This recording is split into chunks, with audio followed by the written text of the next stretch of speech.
Katanya masalah ji ngeri ji toko holong.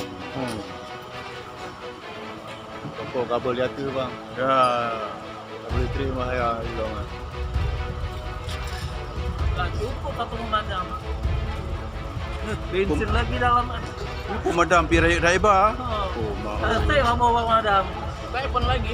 Fikir je Honda tu tu. Nanti ya bawa Yang pemadam. ke ada ke motor. Nanti nyawa dalam juga kena soal bensin. Ya, Suatu waktu meledak. dia karena panas. Ya tu lah.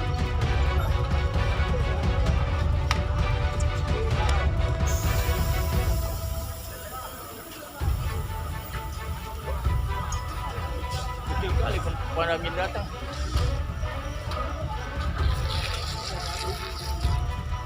Kubagah tak menyabar. Kamu baca baca ni kalau ni kalau pun kalau kebakaran kalau betul yang macam macam apa jangka gede.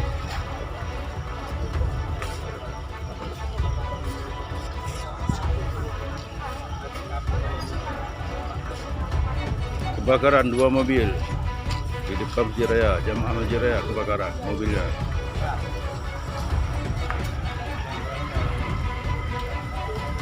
Ada lagi kan? Maka lagi cukup satu pemadam. Tapi setidaknya kereda tu BPL dia perusahaan toko holong. Dia apa ini pak kan? Dalam segi tenang tangki minyak satu. Awalnya. Bam. Pokoknya dia ke dia ni. Hah? Bawa terbakar karena kan bensin di bawah. Ibu awas dulu biar digeser terus. Terbakar lah pak. Ya makanya karena belum terbakar ke bawah. Ya. Jangan dua pak. Macam mana tu mana menontek kalau bekas terbakar terbiak ju. Kalau tak apa, tahu sudah menyambar tu. Parkir lawanan, jumlah lelong. Iyalah. Nah, kan? Ini betulnya anak anak tak tahu juga ke mana dia. Parkir ramai tu dia. Ada masalah je yang penting je benar. Walaupun benda je ada upu. Yang pick up dua pun ini orangnya entah kemana nih. Ni barat je betul. Lagi ada tukar suruh siram je benda upu yang ada masalah. Tapi dia sudah mematikan di kanan saja. Itu persoalannya. Ya, macam kita mobil Honda panas kita kena jenisnya kan panas dia berasa dah kan tak masalah tu. Alhamdulillah ya Allah. Bensin lagi dalam. Pemadam pirai Raiba. Oh, nanti mau bawa pemadam.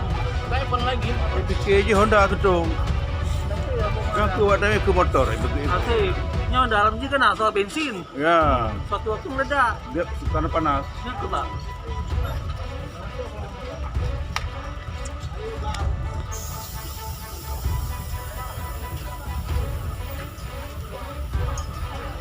Setiap kali pemadam datang.